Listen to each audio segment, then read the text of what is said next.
This audience are broken up into two different categories, and one is the Democratic Party and what they have been saying. And tonight, I would challenge them to look at their conscience. They talk January 6th, January 6th. Meanwhile, they never said a word about 574 riots in the summer of 2020. Thousands dead, billions in property damage, thousands of cops injured, dozens dead. I misspoke.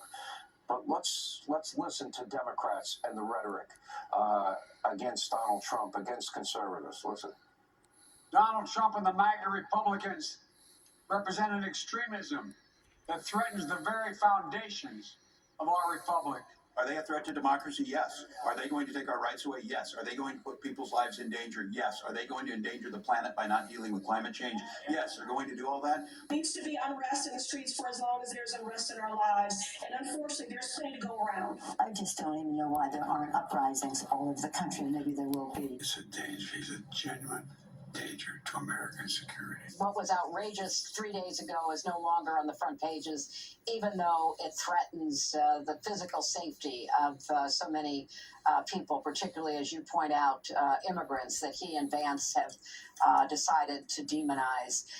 And I don't understand why it's so difficult for the press to have a consistent narrative about how dangerous Trump is. President Biden has been clear-eyed about the threat that the former president represents to our democracy. Trump is an existential threat to our democracy. Do you think Donald Trump is a fascist? Yes, I do. This is what kicking the out of fascism looks like. Comparing the tactics of Donald Trump to Mussolini and Hitler is a very legitimate thing. We have a Timo Hitler in the White House right now. I have thought an awful lot about blowing up the White House. They're still going to have to go out and put a bullet in Donald Trump, and that's a fact. The thing we were all warning about for the last few years is not coming, it is here. We do now live in a country that has an authoritarian leader in charge.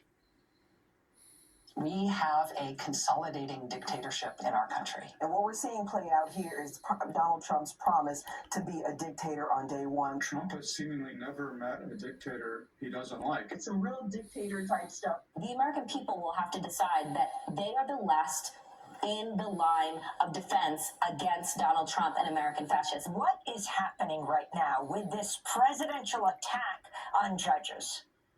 We live in a fascist dictatorship.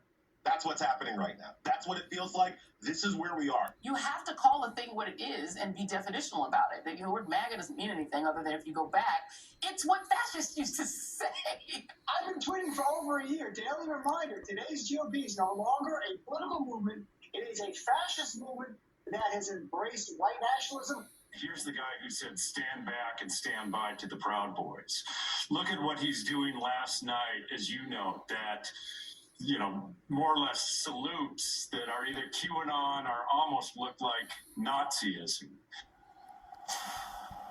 What is the psychological impact hearing that day after day, hour after hour, endless attacks like this, dehumanizing the president and his supporters? At what point do they stop? I don't think they ever do, to be very honest. It's almost like an addiction for them. If Donald Trump cured cancer, I've said so many times, Stephen Miller, they would criticize him for that.